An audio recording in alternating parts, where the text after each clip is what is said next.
What's going on, guys? Welcome back to the second episode of PLO Questions with Joey, where I answer questions from you guys about the great game of Pot Limit Omaha.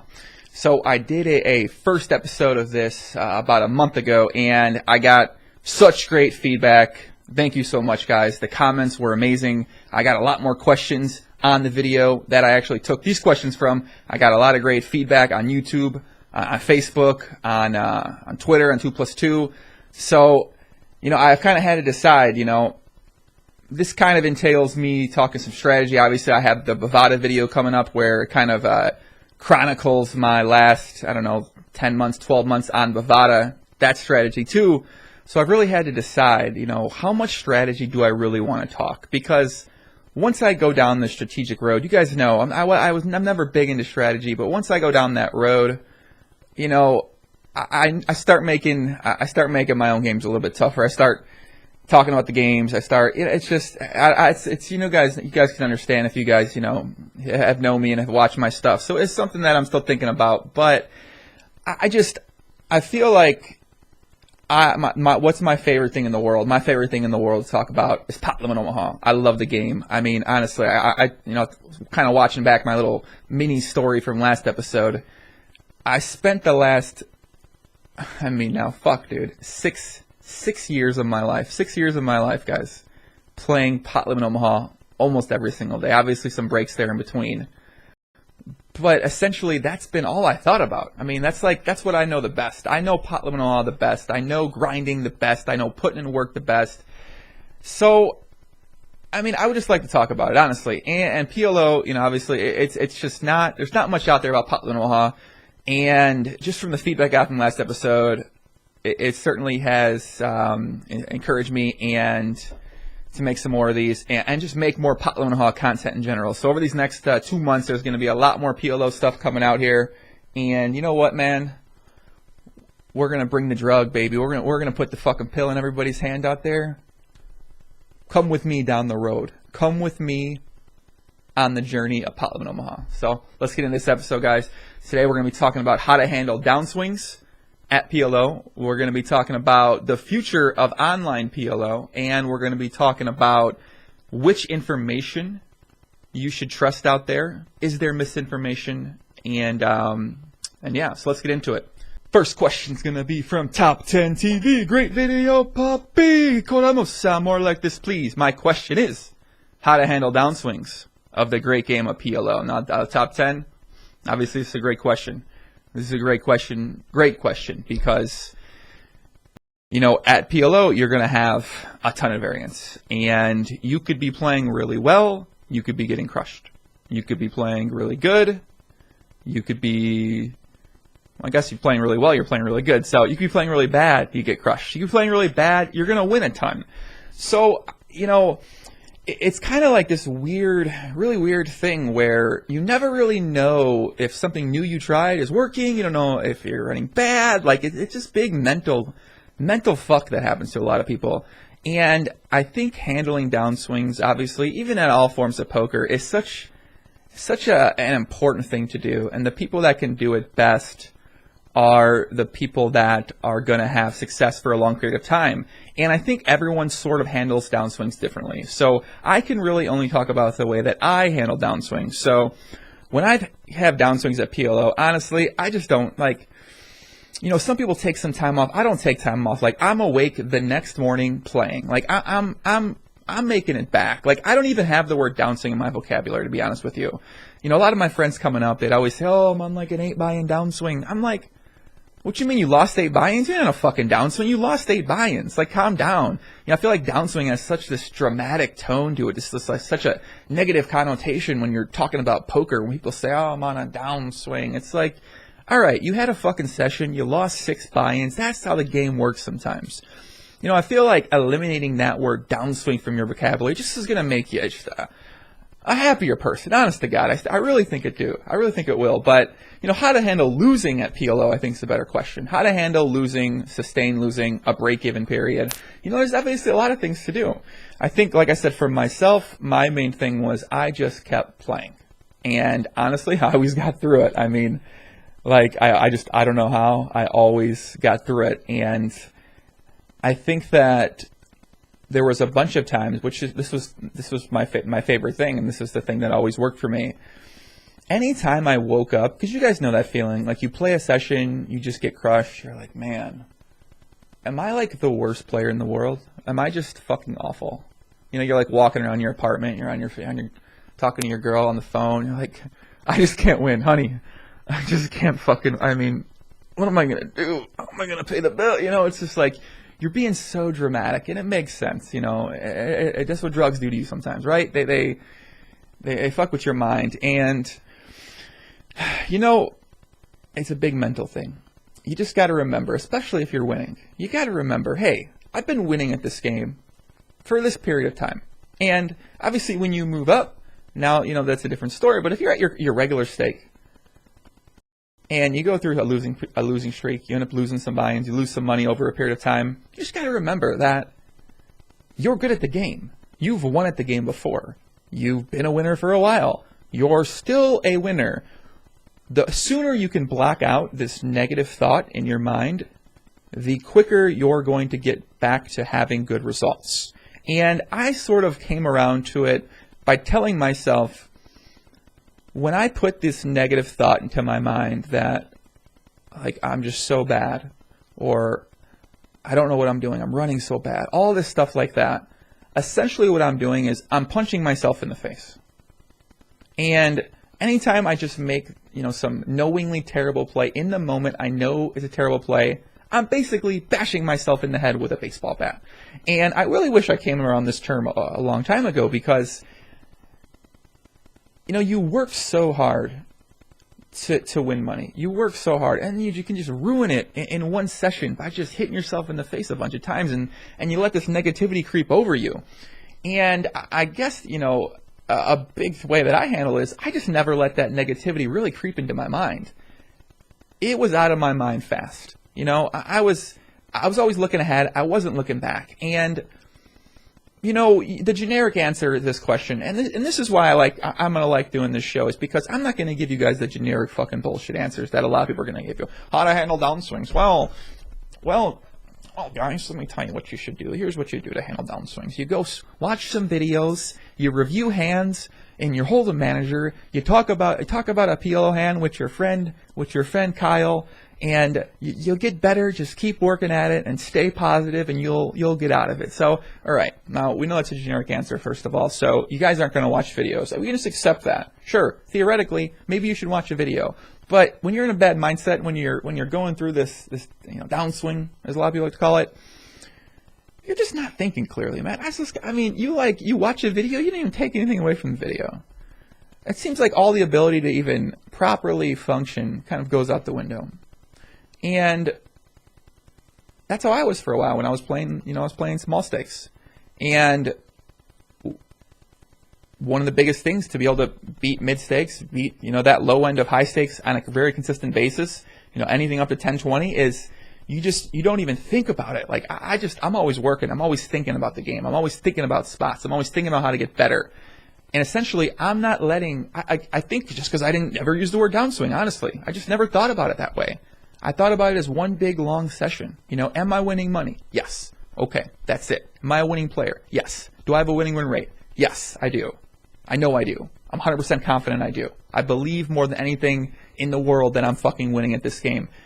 And if I'm not winning at the stake I'm playing, I'll just drop down one stake. That was always kind of my little thing I could do to get back. Drop down one stake, win 3 buy-ins, feel good, just get that confidence back. And I think that's the big thing, is just getting the confidence back. Whatever it takes you to get the confidence back. Whether it's dropping down one stake, dropping down 2 fucking stakes, watching a video, taking some notes, talking with Kyle, you know, I mean, watching a PLO Questions fucking video. I don't know. That could be the answer.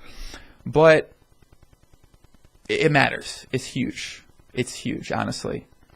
Handling downswings is one of the most important things you'll ever have to do as a poker player. And the people who can maintain a stronger mindset are the people that are going to be around in 3 years, in 4 years. That's just the reality of the situation. So, next question. Thank you for that question, Top 10 TV. All right, Paul Thrillington. What up, Paul? Says, Joey, I've kind of asked you about this on Twitter already, but could you talk about the future of online Pot Limit Omaha and where you see it going? I'm really pumped to start working my way up, especially since there still seems to be a good opportunity in mid-stakes and, dare I say, high-stakes PLO, unlike No Limit. But I'm worried that by the time one can reach mid-stakes, the games will be dead due to bots, competition, and let's optimistically say 2 years, and I will have wasted my time studying. Paul, great question, but a terrible fucking mindset. Terrible mindset. I mean, such a terrible way to look at it. Who gives a fuck? Who cares? Okay? Let's put it like this, right? So, you want to know, you don't want to waste your time studying. First of all, there is no such thing as wasting your time studying. This is what I've come to find out. I used to think some of this dumb shit too. I swear to God. I guess it's not dumb to everybody, but there's no such thing as wasting your time studying. Anything you learn at one game type or the other, you can take so much of the ideas, so much of the concepts, so much of the qualities it takes to become a successful winning poker player. Those qualities transfer over. Now, maybe the fundamentals and the specifics of the game change, but if you keep getting better at poker, if you get better at being disciplined, you get better at work ethic, you get better at studying, you get better at learning, you get better at processing information, you get better at reviewing your hands, you get better at working through downswings, as we just talked about. When you to get to this level, to get to a mid-stakes level, even a small stakes level, you got to progressively get better and better at those things. So over that 2 years period of time, let's say optimistically, as you say in your question, you're still going to be getting better and better and better and better at those. And let's say that does happen, right? Okay. Now you have something where you're getting a lot better at the game. You're a lot better at poker in general. You're better at getting better at things. You're getting better at 10 to 20 different qualities. Now you take those things, you pivot to something else. Potentially, whether it's online poker, whether it's lower stakes PLO, whether it's live poker, whether it's a different game, whether it's becoming a fucking doctor, whatever you want to do. I mean, I feel like I could be a doctor. I believe I can do anything. Honestly, I believe I can do anything. I put my time into it. I put my mind into it. I put my hours into it. So I think having that mindset where you're already starting off worried, you're already starting off hesitant, you're already questioning what the possibility is going to be, instead of just putting yourself into it and worrying about yourself and not worrying about the possibilities. And now I understand that you don't want to put time into something that, might not exist. And I can get that too. But that's really not how I look at things. I just don't. I know a lot of people out there look at things, they don't want to waste their time. And I don't view things as a waste of time. I view anything as something that you can make the most of. I view anything as something that you can learn from. And you build up your qualities, you build up your character ratings, your EXP points in these categories, and those are transferable, man. Those go to anything. I swear to God, man. People say, oh, I got good at poker, now I got shit. Fuck, that's not true, man. If you become a successful poker player, high stakes poker player, over a long period of time, you've gotten better at so many things. You've gotten better at so many qualities. You believe in yourself probably to this ridiculous level. And I think that's a very common misconception that a lot of people don't realize, is that getting better at poker is so hard. Getting better at poker, becoming one of the best players, one of the top players, is very, very hard. And if you can do that, I mean, you can do a lot of things.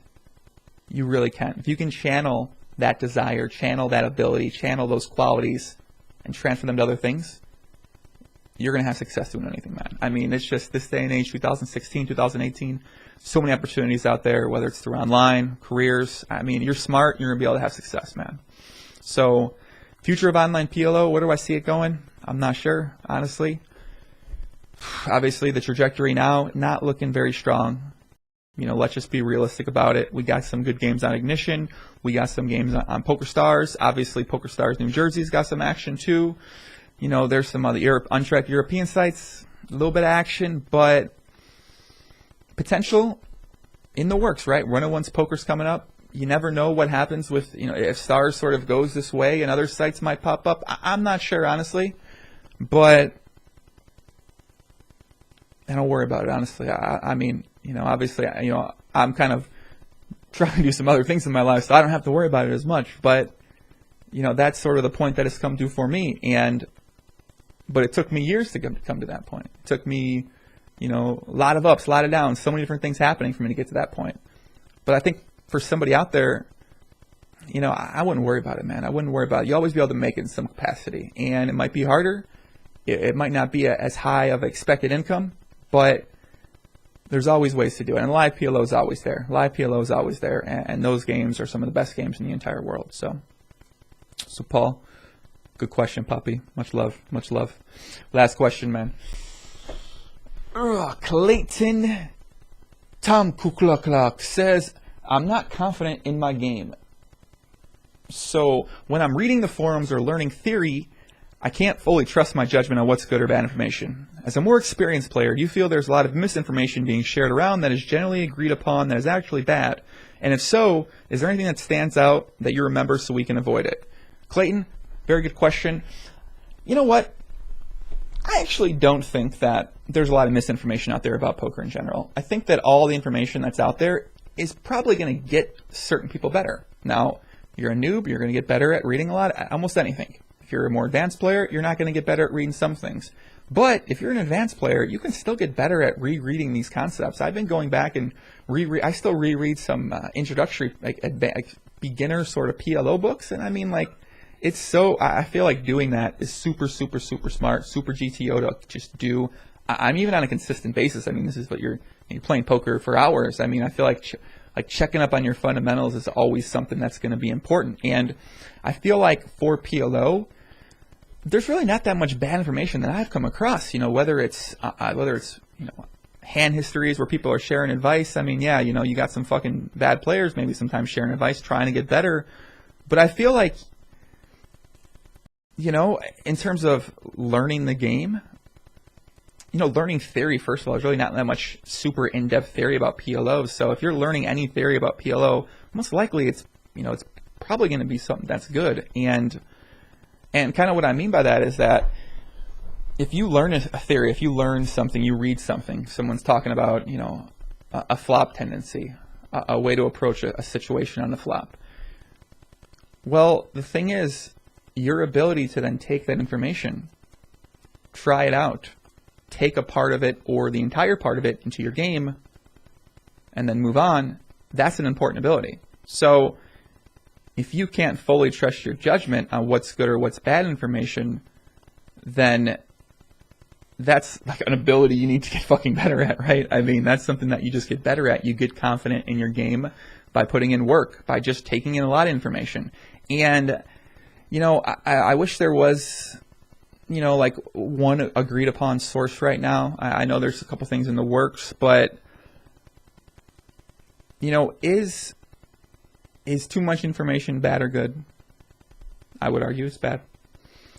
Is the wrong information for somebody not confident in their game bad at PLO? I don't think so. Honestly, I don't. I think that if you're taking any information, you're only going to be able to get better and better. And now, for instance, if someone's saying like, hey, when you have top set and when you have top set on a 3 flush board and you have no flush, you should try to get all the money in. And obviously, like, that information would be fucking terrible. You never want to listen to that. But I don't feel like much of that's out there. I feel like if you find a strong book, you know, there's I gotta wait. I can't. I gotta wait for the first day for another video. But if you find a strong, there's a lot of PLO books out there, whether it's through 2+2 with PLO Quick Pro, with with the Slow Habit book.